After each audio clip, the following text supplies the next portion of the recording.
کاوش مدیا. So, less than 24 hours after the U.S. announced that it is leaving Afghanistan for good, it is being sent a message in no uncertain terms to do the same in Iraq and in Syria. This message came in the form of a drone and rocket attacks that have apparently wounded 2 American service members. 14 rockets hit an Iraqi airbase run by U.S. forces, and that was followed by 2 more attacks since, one to an oil field in Syria, and the other was to the U.S. Embassy inside the Green Zone, right there in Baghdad. Think about that. Brazen, right? What this makes clear is that several factions are determined to make life miserable for U.S. troops in that region, certainly in those 2 countries. And who's behind the not-so-gentle nudge?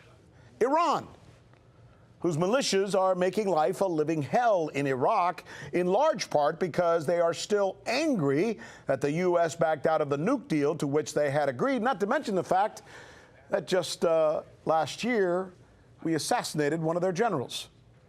That's the status. So the question then becomes, what's next, right? So we're going to drill down on this right here on the News with Rick Sanchez, where we believe it's time to do news again. Veteran journalist Ben Swan starts off our coverage tonight.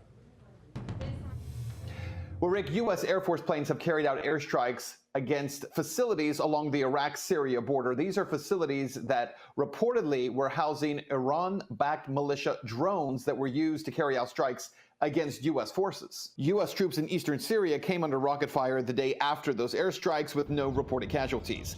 The U.S. has blamed Iran-backed militias for attacks, most of them rocket strikes, that have targeted the American presence in Baghdad and military bases across Iraq. More recently, the attacks have been more sophisticated, with militants using drones. U.S. military have come under increased attack since the U.S. drone killing of Iranian General Suleymani near the Baghdad airport last year. In fact, U.S. officials said that Iran-backed militias have conducted at least 5 drone attacks since April. And Ben joins us now live. I'm trying to figure out the relationship, and I think many of our viewers are as well.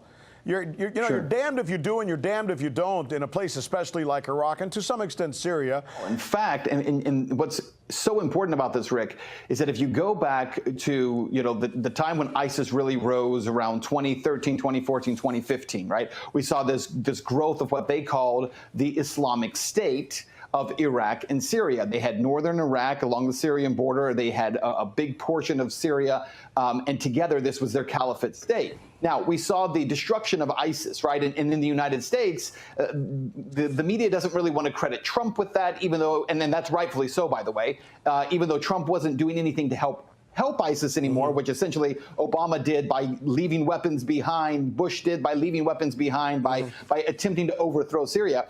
But what we ignore here are 2 very important points. The Russians were the ones who, working with the Syrian army, actually destroyed ISIS in Syria. They did not destroy ISIS in Iraq. That was the Iranians. The Iranians coming in, and specifically General Soleimani, moved through northern Iraq, and they were the ones who wiped out ISIS in northern Iraq. So the problem is this: when we talk about Soleimani's death, it wasn't just something that insulted the Iranians and angered them. It also angered the people of Iraq, because Soleimani was seen as a liberator of Iraq from ISIS, and the U.S. assassinated him, pretending that we're there, right, to help and get rid of ISIS, but we took out the biggest destroyer of ISIS in Iraq, and that was Soleimani. This is where we lose support of the Iraqi people. The people in Iraq want a stable country again.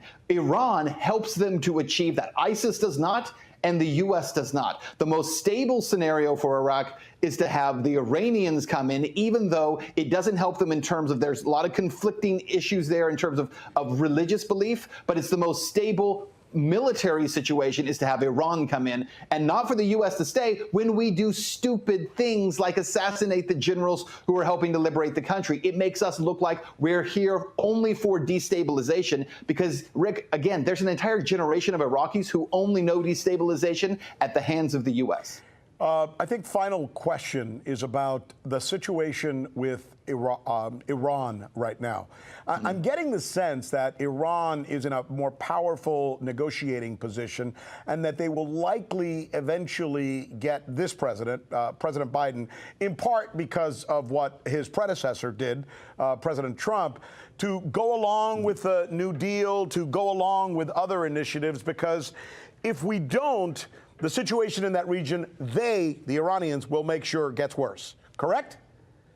Yeah, I think they absolutely will make it worse. You got to remember that Iran has an enormous amount of negotiating power at this point. They are the more powerful country in that region, even more powerful, I would argue, than the Saudis right now, because who is the #1 supporter of the Saudis? Obviously, it's the U.S.